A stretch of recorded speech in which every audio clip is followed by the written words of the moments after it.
Idea రాలే దీంట్లోకి. జరుగుతూ ఉన్న అన్యాయం మీద, చంద్రబాబు నాయుడు గారి వక్రబుద్ధి మీద, చంద్రబాబు నాయుడు గారు చేస్తూ ఉన్న అబద్ధాల మీద వైవి సుబ్బారెడ్డి గారు సుప్రీంకోర్టు గడప దొక్కారు. సుప్రీంకోర్టు ఇంటర్ఫియర్ అయ్యి పార్షాలిటీ లేని ఎంక్వైరీ జరగాలి అని సుప్రీంకోర్టు సిబిఐని దించింది రంగంలోకి. ఆ సిట్లో కూడా సిబిఐకి సంబంధించిన ఇద్దరు అధికారులు ఎవరైతే సిబిఐ నేతృత్వంలో జరుగుతుంది, సుప్రీంకోర్టు సూపర్విజన్లో జరుగుతుంది. సుప్రీంకోర్టు సూపర్విజన్లో సిబిఐ ఫైల్ చేసిన ఈ ఛార్జ్ షీటు ఎవరికి కూడా దీన్ని తప్పుపట్టే అవకాశం కానీ తప్పుపట్టే పరిస్థితి కానీ ఎవరికీ లేదు. సుప్రీంకోర్టు కన్నా చంద్రబాబు నాయుడు గారి పదవి పెద్ద ఎక్కువ గొప్పది కాదు.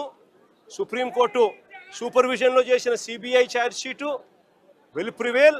ఈయన వేసుకుంటా ఉన్న వన్ మ్యాన్ కమిషను ఈయన స్వార్థం కోసం, ఈయన సాటిస్ఫాక్షన్ కోసం వాళ్ళు ఏ విధంగా కూడా నిజాలు చెప్పినా కూడా ఆ నిజాలు తప్పు అని చెప్పి ఏకంగా ఈయన వేసుకున్న మనిషితో దాని అబద్ధం, ఆయన చెప్పి అబద్ధాన్ని నిజమని చెప్పి చూపించే ప్రయత్నమే చేస్తాడు తప్ప దానికి ఎటువంటి శాంక్టిటీ ఉండదు, ఎటువంటి విలువ ఉండదు.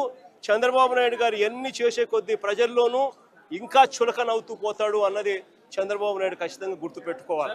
చంద్రబాబు నాయుడు గారిని అడుగుతా ఉన్నా, అయ్యా నీకు అనుకూలంగా నీ ప్రభుత్వంలో నువ్వు సేకరించిన శాంపుళ్ళు, నువ్వు ఎన్డీఏలో భాగంగా ఉన్న సిబిఐ వచ్చి ఎంక్వైరీ చేస్తూ ఉంటే ఆ రిపోర్టే నీకు అనుకూలంగా నీకు రానప్పుడు నువ్వు ఏ రకంగా నువ్వు చేసినది కరెక్ట్ అవుతుంది అని చెప్పి నేను చెప్తా ఉన్నా. ఆ రిపోర్టే నీకు అనుకూలంగా రాలేదు కాబట్టి నువ్వు చేస్తూ ఉన్నది ఏంది, మళ్ళీ నీకు అనుకూలంగా రిపోర్ట్ వచ్చేదాకా మళ్ళీ నువ్వు వక్రభాష్యం చెబుతూ మళ్ళీ నీకు నచ్చిన వ్యక్తిని మళ్ళీ వేసుకొని దాంట్లో నుంచి మళ్ళీ ఎంక్వైరీ చేయాలని ప్రయత్నం చేస్తూ ఉన్నాం. నేను 2-3 క్వశ్చన్ సింపుల్గా అడుగుతా ఉన్నా. అయ్యా ఇదే సింఘాల్ అనే ఈఓ ఎవరు అని అడుగుతా ఉన్నా. ఇదే అనిల్ సింఘాల్ అనే ఈఓ చంద్రబాబు నాయుడు గారు ముఖ్యమంత్రిగా ఉన్నప్పుడే టీటీడీ ఈఓగా పనిచేశాడు, ఈఓగా ఉన్నాడు.